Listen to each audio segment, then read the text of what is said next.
Katika kuonyesha dhamira hiyo, tunamshukuru sana Mheshimiwa Daktari Samia Suluhu Hassan, Rais wa Jamhuri ya Muungano wa Tanzania, kwa uamuzi wake wa kimkakati wa kutekeleza mradi wa ujenzi wa makao makuu ya urithi wa ukombozi wa bara la Afrika kama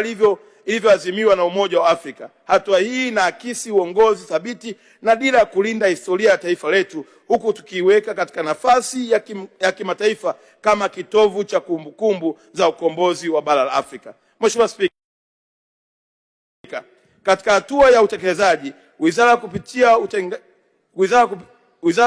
kupitia kituo imetenga eneo lenye ukubwa wa hekari 426.6 katika wilaya ya Kongwa mkoani Dodoma kwa ajili ya ujenzi wa kituo kikuu cha uhifadhi wa urithi wa ukombozi wa bara la Afrika kitakachokuwa ni sehemu ya taasisi ya Umoja wa Afrika. Eneo hilo liko tayari na tumeshakamilisha kupatiwa hati, hatua inayoweka msingi imara wa utekelezaji wa mradi huu wa kimkakati wa kimataifa.